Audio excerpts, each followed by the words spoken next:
Mud, dirt, grease, and grime, keeping your car clean on Texas highways is no easy task. And one day, while contemplating his own unwashed set of wheels, graphic artist Scott Wade had a crazy idea.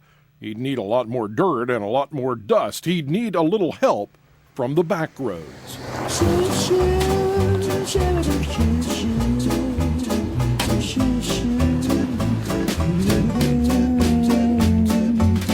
I live on a long dirt road, and if I kept my car clean every day, I'd use thousands and thousands of gallons a year to keep it clean. So if it gets too bad, I'll wash it, but not until I've had a chance to do some art on it.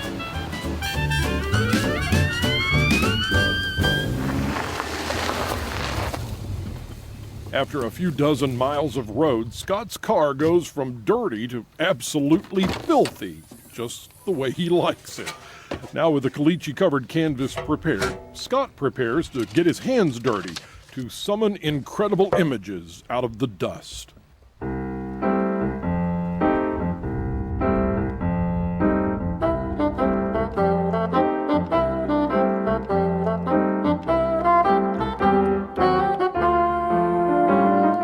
This tool here, it's a rubber paint shaper tool, and it acts like a squeegee on the glass. It just really makes a nice dark line.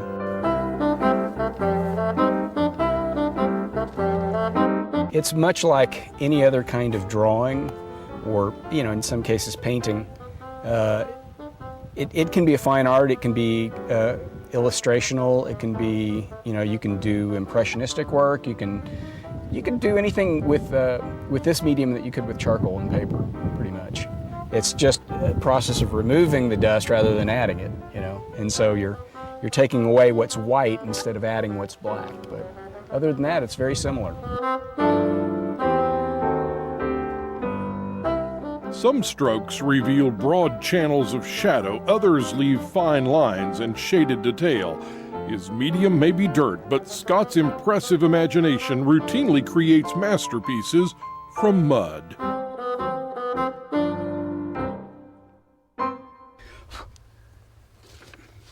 I decided that this stuff is pretty cool and that I needed to show it to people. And I thought the way that I could do that would communicate most quickly is to associate it with well-known fine art pieces like Da Vinci's Mona Lisa, and so I did that. But not to be too highbrow, I decided to do the famous poker dogs. He's the Da Vinci of dust, the Michelangelo of mud, the Raphael of, well, really dirty cars. But you won't find his work in any museum. Instead, Scott takes his unbelievable art form anywhere this little car will go. And wherever he starts to sketch, he's sure to draw a crowd. What happens when you mess up? You just dust it again? Yeah, you can drive up and down the road a little bit more and... That's good right there. Yeah, you see the picture he's working off of? Yeah. I mean, it's identical. What I think a lot of people have a hard time understanding unless they see it is just, how shaded and detailed it can possibly be. People wouldn't normally think that you would be able to create a detailed drawing in dust on the back of your car. And just like sandcastle building or pumpkin carving, when somebody does something really interesting with that and people know, gosh, that's not going to last. There's just something about that that's really neat.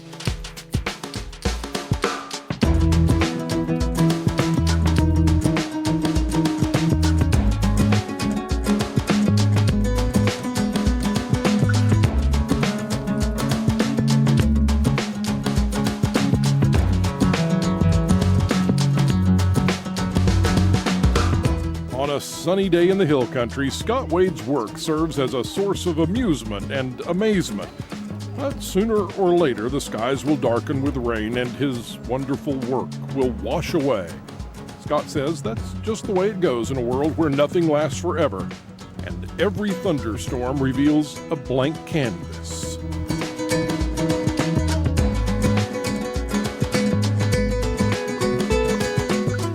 Sometimes I will have done a piece that I really like, that really I think was successful, turned out well, And the rain will come along, and I'll have a momentary pang that, oh gosh, there it goes.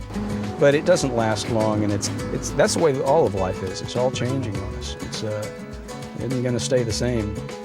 And rather than that be a source of dismay, I like to look at it that it's a great thing, because who knows what the next moment's going to bring. And every time one of these washes off, I get a chance to do another one.